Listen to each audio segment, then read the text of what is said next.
Welcome to MaxLife Man, your essential YouTube channel, expertly led by our top expert, Dr. Sterling Thorne. Dr. Thorne and his top team from the prestigious Evergreen Peaks Institute bring years of dedicated research and hands-on experience in men's health. We deliver insightful, heartfelt podcasts designed to optimize your health and unlock your best self. Gentlemen, here's the uncomfortable truth. Most of what you've heard about burning fat and building endurance is outdated or flat-out wrong. For decades, we were told cardio alone was the answer, or that fasting would melt the pounds away. But neuroscience tells a different story. World-class scientists like Dr. Andrew Huberman at Stanford and exercise physiologist Andy Galpin have shown that the nervous system, not just diet, not just willpower, decides how your body stores or burns fat. And this is where it gets exciting. Tools backed by real science, not gimmicks. Light exposure, breathing protocols, meal timing, and targeted exercise. Methods proven in labs, tested in athletes, and now available to you. But before we dive into the science, I need one thing from you. Hit that like button. Not for me, for yourself. Because every time you do, you're telling the algorithm, and more importantly, your own mind, that you're ready for change. And who knows, that small action might just be the spark that sets your next transformation in motion. Why cardio and fasting fail most men. For decades, men have been told the same two prescriptions. Run more, eat less.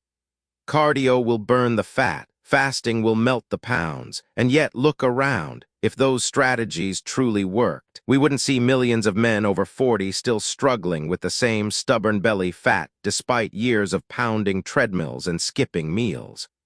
Picture this, a man in his late 40s sweating through endless miles on the treadmill. He's exhausted, drenched, but when he steps off, the scale hasn't moved. His belly, still there, defiant. The cruel truth is, cardio alone often backfires. Studies from the Journal of Physiology have shown that excessive cardio increases cortisol, the stress hormone which not only locks fat onto the waistline but also breaks down lean muscle, the very tissue that burns calories at rest. More running, paradoxically, can mean a slower metabolism. And fasting, it's the other trap. Yes, intermittent fasting can help some men, but for many, long fasts trigger the brain's survival circuits. According to a 2020 study in JAMA Internal Medicine, men who fasted aggressively lost more muscle mass than fat and reported higher fatigue. When ghrelin, the hunger hormone, spikes out of control, the body clings to fat while stripping away muscle. The result? You look smaller on the scale but weaker in the mirror. Here's the bigger problem. Both cardio obsession and fasting obsession ignore the nervous system. They treat the body like a simple math equation. Calories in, calories out. But the body isn't a calculator, it's a survival machine. Stress it too hard and it adapts in the wrong direction, slowing metabolism, hoarding fat, draining energy. Gentlemen, the reason so many men fail isn't because they're lazy or weak, it's because they've been handed the wrong playbook.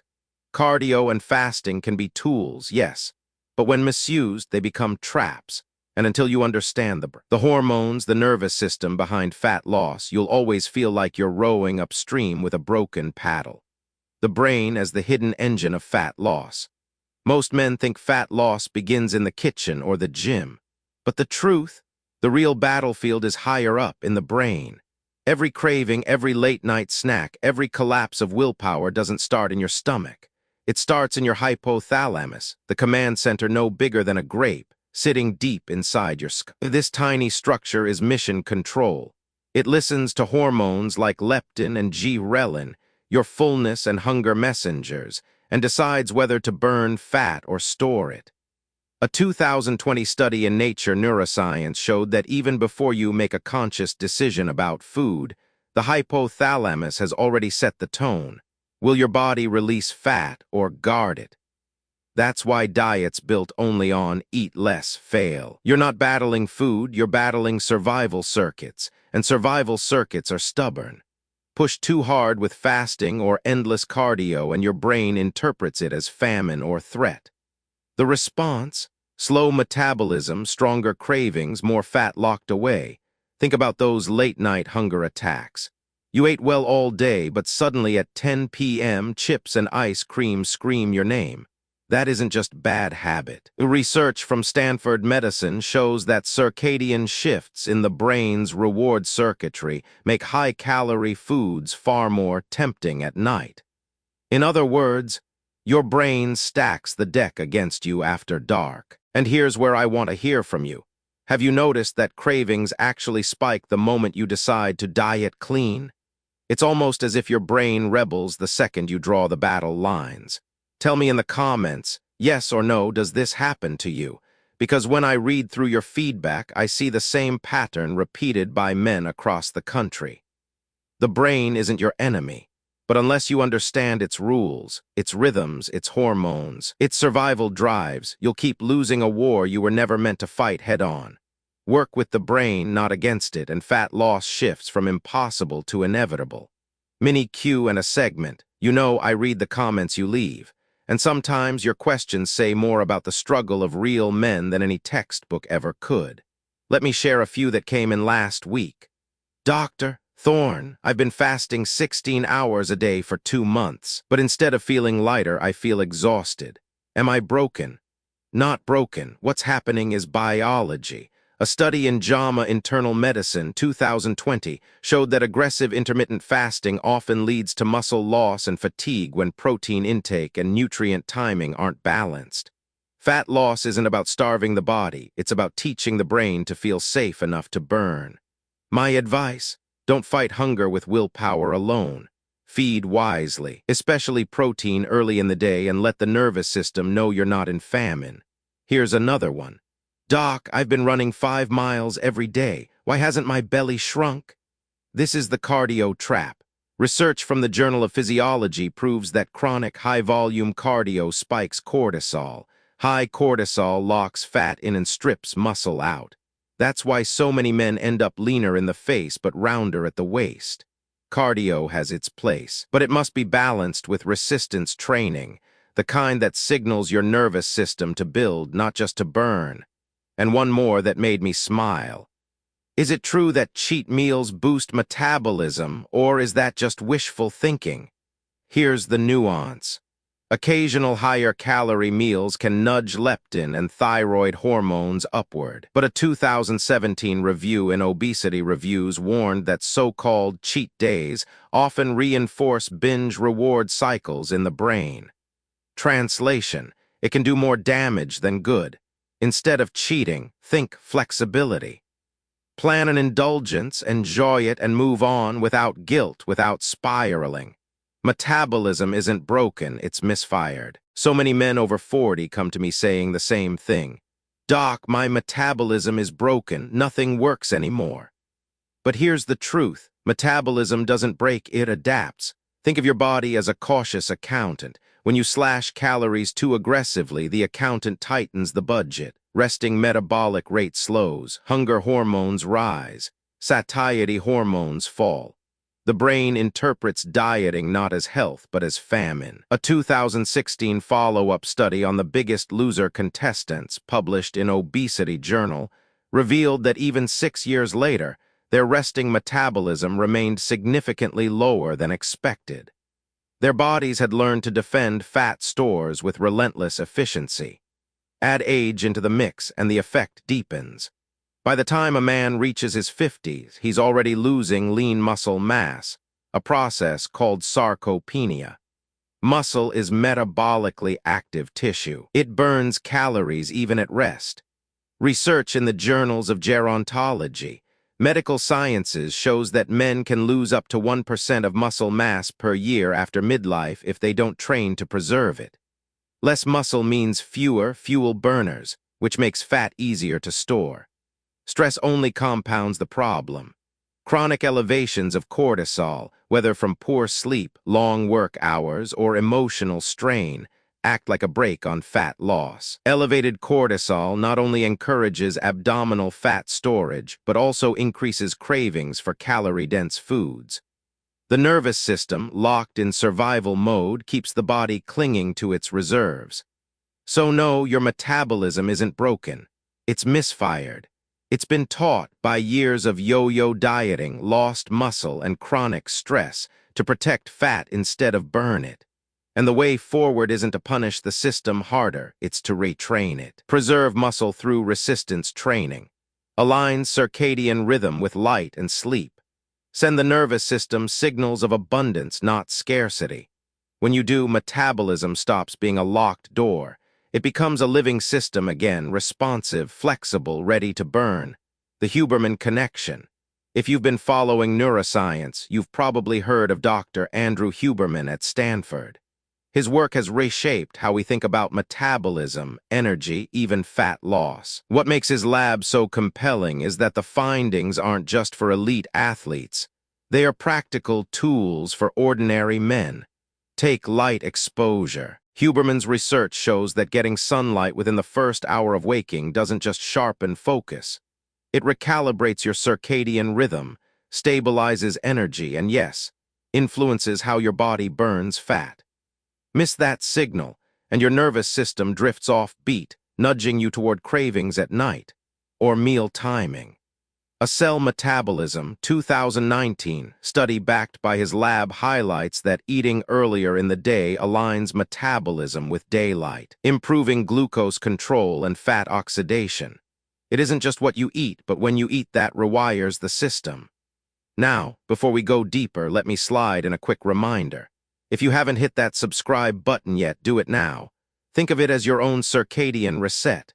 Skip it, and you'll be wandering in the dark while everyone else is soaking up the light.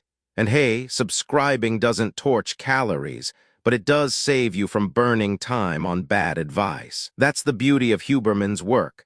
Fat loss isn't guesswork. It's timing, it's biology, it's signals. And once you learn to send the right signals, the nervous system starts working for you, not against you.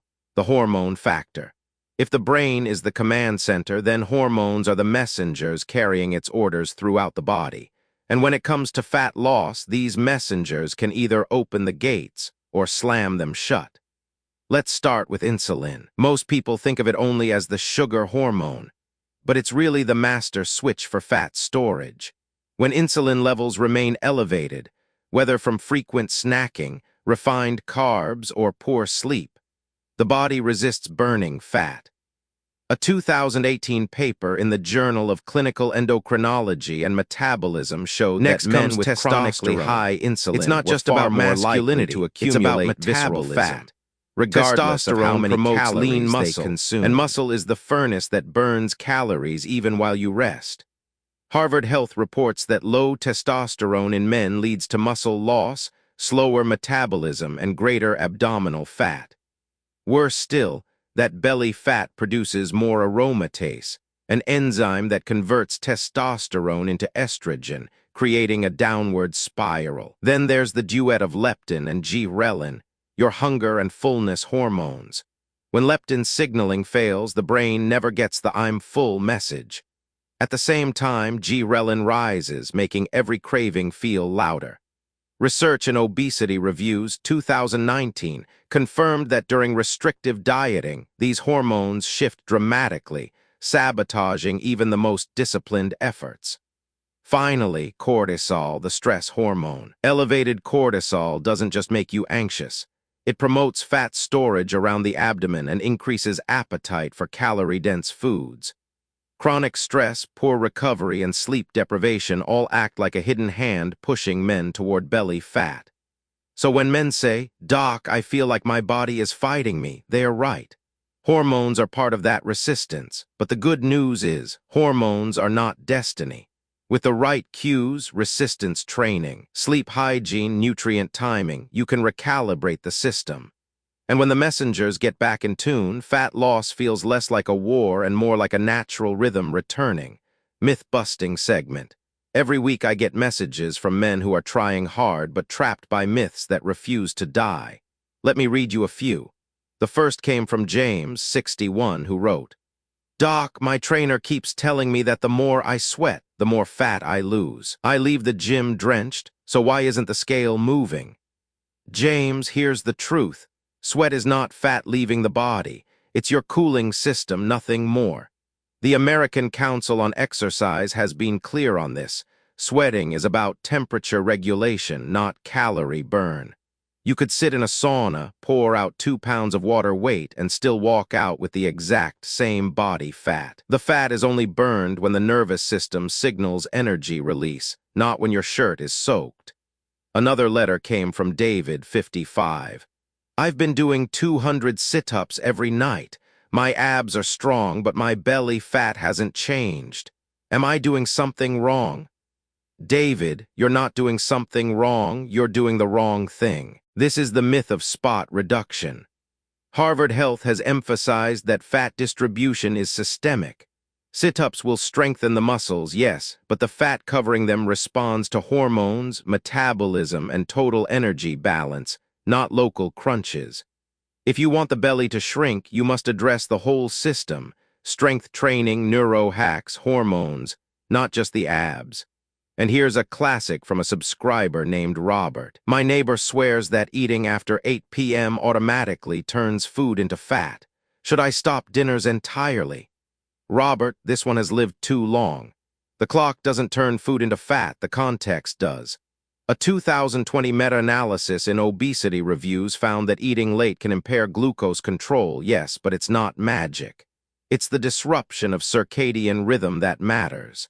A balanced meal at 7:30 p.m. won't destroy you. But midnight pizza after a day of stress and poor sleep, that's where the damage is done. So let's clear it once and for all. Sweat not equal to fat loss. Sit-ups not equal to belly fat reduction. 8 p.m. not equal to metabolic witching hour. These myths survive because they sound simple. But simplicity isn't science. And once you know the truth, you stop wasting effort on what doesn't work and start focusing on what actually does. Practical neuro hacks for burning fat. We've talked theory. Now let's get practical. If fat loss begins in the brain, then we need tools that speak directly to the nervous system, simple cues that tell it, you're safe, you can burn now. Neurohack #1, morning light before your phone. Huberman's lab at Stanford has shown that just 10 minutes of direct morning sunlight resets your circadian rhythm, raising daytime energy and lowering nighttime cravings. Miss that cue, and your brain stays confused, hungry at night, sluggish during the day. Neurohack #2, the 90-second walk after meals.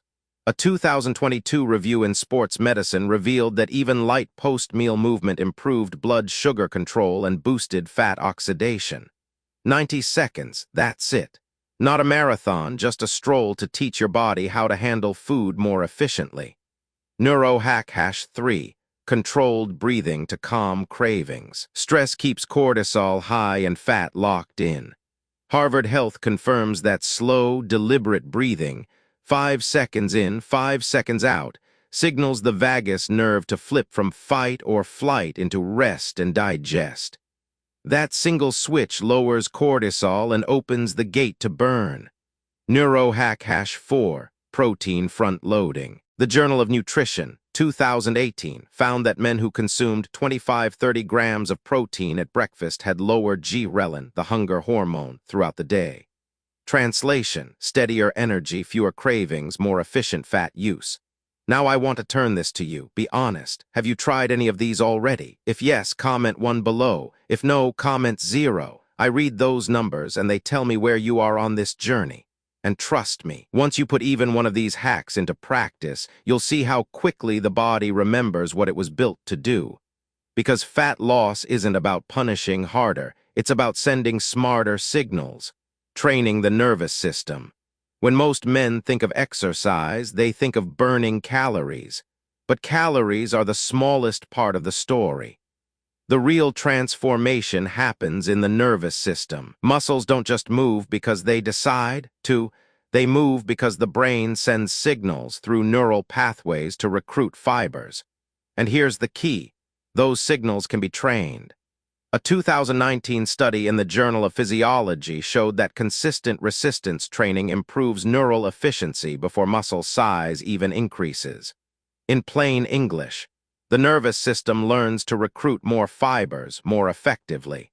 This means you burn more energy during activity, and your resting metabolism stays higher long after the workout ends. Think of it like this: two men perform the same workout. One feels drained, the other feels strong and notices fat loss over time. What's the difference? The second man has a nervous system that's been trained to fire cleanly and efficiently. His wiring is sharper. His brain-muscle connection is primed. It doesn't stop there. The nervous system also regulates recovery. Training is stress. Too much stress without recovery keeps cortisol high, blocks fat burning, and increases cravings. But when training is balanced, with effort followed by rest, the nervous system adapts, lowering the baseline stress response. That shift unlocks fat loss more than grinding through endless cardio ever could. Even aerobic exercise fits this picture. Long, steady training improves autonomic balance, the delicate scale between fight or flight and rest and digest. A review in the Journal of Physiology highlighted that endurance training tips the balance toward parasympathetic dominance. That means calmer sleep, lower baseline cortisol, and a body more willing to burn fat instead of clinging to it. So here's the deeper truth. Metabolism isn't just about diet or exercise volume. It's about neuroplasticity. Just as the brain can learn a new language, it can learn a new way to manage energy. Train the nervous system consistently and the body remembers, moving from storage mode to burning mode. Case story from struggle to rebuild. A few weeks ago, I opened an email that hit me right in the chest. It was from Michael, a 57-year-old husband and grandfather from Texas. He gave me permission to share his words here because, as he put it, if one man hears this and realizes he's not beyond repair, then it's worth it. Here's what Michael wrote. Doc, I've spent the last decade trying to outrun my belly. I was the guy jogging at 5 a.m., drenched in sweat, but every year the scale went up, not down. I tried intermittent fasting, skipped breakfast, skipped lunch, and by dinner I was so ravenous I'd devour anything in sight. My doctor kept telling me to eat less, move more, but the harder I tried, the worse it got. At 56, I looked in the mirror and thought, maybe this is just who I am now. You can feel the weight of that, can't you? The resignation, the quiet giving up. But Michael's story didn't end there. Then I heard your podcast with Dr. Huberman and Andy Galpin. For the first time, I realized fat loss wasn't just about willpower, it was about the nervous system that lit something in me. I started small, 10 minutes of morning sunlight before I touched my phone. Within a week, my sleep was deeper, my energy steadier. Then I added the 90-second walks after meals. My blood sugar readings, numbers I'd dreaded for years, actually started dropping. He didn't stop there. Michael practiced controlled breathing before bed, right when cravings usually hit. His words made me smile. For the first time in years, I could walk past the pantry without it calling my name. 6 months later, Michael is 24 pounds lighter, but more importantly, he wrote this. It's not just my body that feels lighter, it's my mind. I don't feel like I'm at war with myself anymore. I feel like my body and brain are finally on the same team. That's what this is about. Not chasing six-packs or punishing yourself into exhaustion. It's about freedom, energy to play with your grandkids, confidence to button your shirt without sucking in. The quiet dignity of knowing you can rebuild even after years of struggle. Michael's story is proof. You're not broken, you're misfired. And once you learn to retrain the system, the body remembers. Always. Final word and call to action. Gentlemen, let's take a breath together. Over these past minutes, we've stripped away myths, uncovered the brain's hidden role, learned the truth about hormones, and seen what happens when a man decides to rebuild. If there's one message I want you to carry with you, it's this. You are not broken. Your metabolism isn't gone, your willpower isn't weak, your time isn't up. You are simply misfired, and misfires can be corrected. The tools are here, the science is real, and the proof lies in men like Michael who traded despair for energy and in countless others who decided they were not too old, not too late, not beyond repair. Now it's your turn. Don't just close this video and scroll on. Hit that like button. It's not for me, it's for you. It's a signal you're ready to change. Drop a comment. Are you A1 already using these neuro hacks or A0 just getting started? I read them and they matter more than you think. And share this video with a brother, a friend, a coworker who needs to hear that his story isn't over. And of course, subscribe, not because it burns calories, if only, but because it saves you from burning time on the endless noise out there. Here every week you'll find the science, the truth, and the tools to rebuild. From all of us here at Max Life, thank you. Thank you for your time, your trust, and your fight. I wish you strength in your training, peace in your recovery, and health that lasts, not just for today, but for all the years ahead. Until next time, stand tall, stay steady, and remember, the engine is still in you. Now it's time to make it fire again.